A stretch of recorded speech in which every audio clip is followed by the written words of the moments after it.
Effortless is a myth. I mean it. I say that as someone who has heard that word a lot. Effortless. People would say my play was effortless. Most of the time, they meant it as a compliment. But it used to frustrate me when they would say he barely broke a sweat. Or he's even trying. The truth is, I had to work very hard to make it look easy. I spent years whining, swearing, throwing my racket before I learned to keep my cool. The wake-up call came early in my career when an opponent at the Italian Open publicly questioned my mental discipline. He said, "Roger will be the favorite for the first 2 hours, then I'll be the favorite after that." I was puzzled at first, but eventually I realized what he was trying to say. Everybody can play well the first 2 hours. You're fit, you're fast, you're clear, and after 2 hours, your legs get wobbly, your mind starts wandering, and your discipline starts to fade.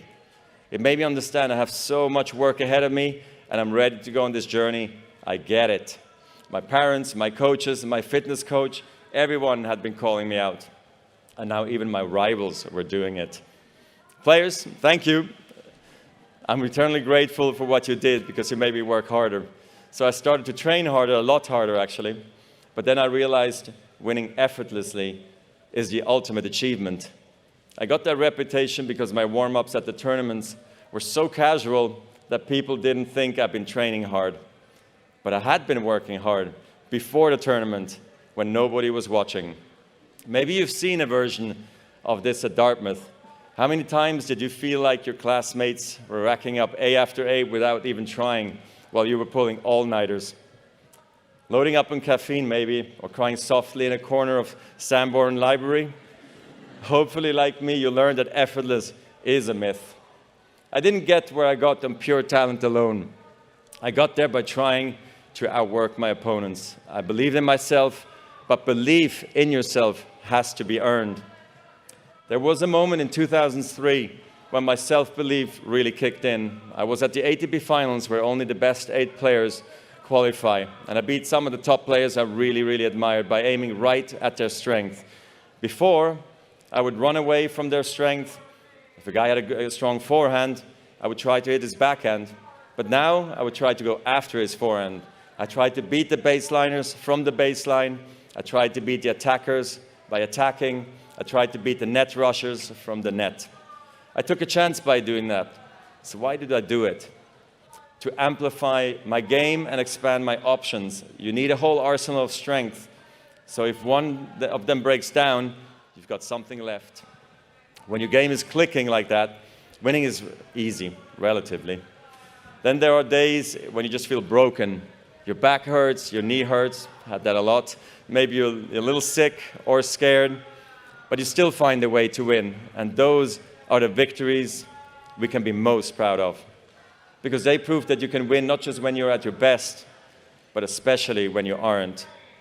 Yes, talent matters. I'm not going to stand here and tell you it doesn't. But talent has a broad definition.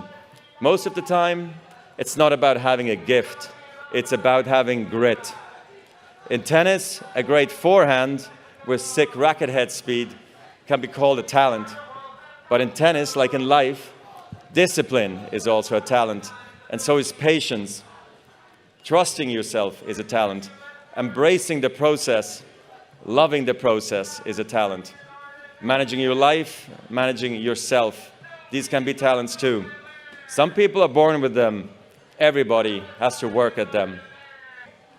You can work harder than you thought possible and still lose. I have, many times. Tennis is brutal. There's no getting around the fact that every tournament ends the same way. One player gets a trophy, every other player gets back on a plane, stares out of the window, and thinks, how the hell did I miss that shot? Imagine if today only one of you got a degree. Congratulations, this year's graduate. Let's give her a hand. The rest of you, the other 1,000 of you, better luck next time. So, you know, I tried not to lose, but I did lose, sometimes big. For me, one of the biggest was the finals at Wimbledon in 2008, me versus Nadal. Some call it the greatest match of all time. Okay, all respect to Rafa, but I think it would have been way, way better if I had won. Losing at Wimbledon was a big deal because winning Wimbledon is everything. In tennis, perfection is impossible. In the 1,526 singles matches I played in my career, I won almost 80% of those matches. Now, I have a question for you. What percentage of points do you think I won in those matches? Only 54%. In other words, even top-ranked tennis players win barely more than half of the points they play. When you lose every second point on average, you learn not to dwell on every shot. You teach yourself to think, okay, I double faulted, it's only a point. Okay, I came to the net and I got passed again, it's only a point.